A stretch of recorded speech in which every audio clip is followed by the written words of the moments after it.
নমস্কাৰ। স্বাধীনতা দিৱস উপলক্ষে এটি কবিতাৰে আপোনালোকৰ মাজলৈকে আহিলোঁ। কবিতাৰ শীৰ্ষ ক্ৰমশ কবি নৱকান্ত বৰুৱা।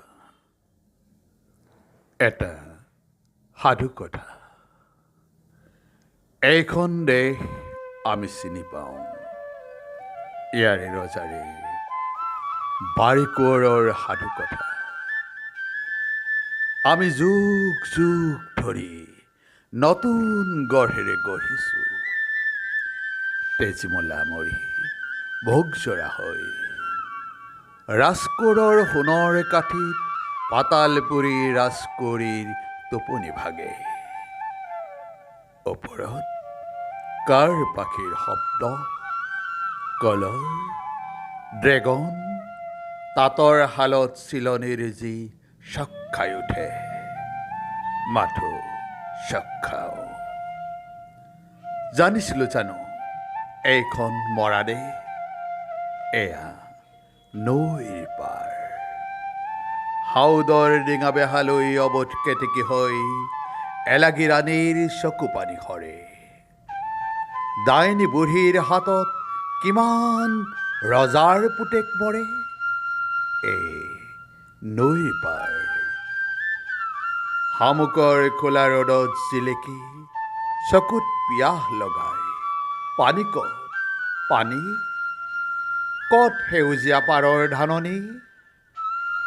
কাগজৰ পোকে খাই গ'ল নেকি কবিতাৰ সেই ৰং?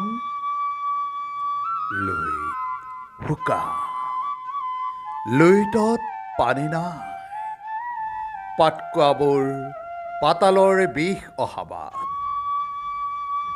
এটোপা পানী বিলৰ শুকান বোকাৰ মাজত শুকান মাছৰ কাঁইটত লাগি ওলাই আমাৰ লুনিয়াতে। পানী ক'ত, পানী? পাতালৰ পানী, আকাশৰ পানী, নগা পাহাৰৰ টিঙৰ সিপাৰে মেঘ জানো সেয়া? চিয়াহীৰে কলা ব্লটিং কাগজ, পানী ক'ত? পানী নাই? চাকিনা, তোমাৰ জিভাৰ ৰসেৰে কিমান জীয়াই ৰাখিবা ইতিহাস জোৰা কাৰবালা মৰুপ্ৰান্তৰ? তেজ ঘড়ীটোৰ ৰঙা তেজবোৰ পৰি পৰি শেষ হ'ল। লীলাৰ ডিঙিৰ মণি সৰি পৰি বীজগণিতৰ সৃষ্টি হয়, কিন্তু সময় নৰয়। কমলা কুঁৱৰী, কমলা কুঁৱৰী, জলকোঁৱৰৰ সপোন মিছানে? পানী ক'ত, পানী কিমান হ'ল? স্বৰ্গদেউ নাই, সময়ো যে নাই, আমাকেই কোৱা পানী বা কিমান হ'ল?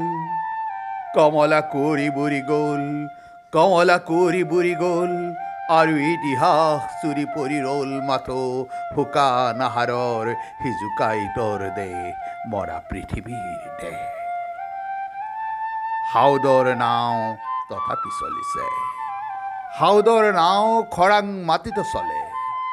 পানীৰ পিয়াহ হাউদৰ নাই, মাথো সোণৰ পিয়াহ। পানী দিম বুলি আমাৰ চৰাত গাঁত খানি খানি সোণ বিচাৰোতে হাউদে কেৱল পালে হেজাৰ হেজাৰ ফুল কোঁৱৰৰ, মণি কোঁৱৰৰ, লাও খোলা আৰু জকা। আমি তাত এটা পুৰণি সাধুকেই শুনো, শুকান বালিত শুকান বোকাত সিহঁতে উচুপি কান্দে। আছিলোঁ ৰজাৰ পুতাই, তপত বালিত পৰি কান্দো আজি, আৰু বা কি বিলৈ, আৰু কি বিলৈ, কিহৰ বিলৈ?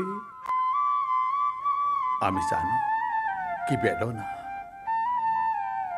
অসংখ্য মৃত্যুৰ হেতু তাৰ ওপৰেদি জীৱনৰ সৰীসৃপ আহিছে বগাই। আৰু কি বিলৈ আছে কোনে ক'ব? এই এটা সাধু আজিওতো শেষ হোৱা নাই। ধন্যবাদ।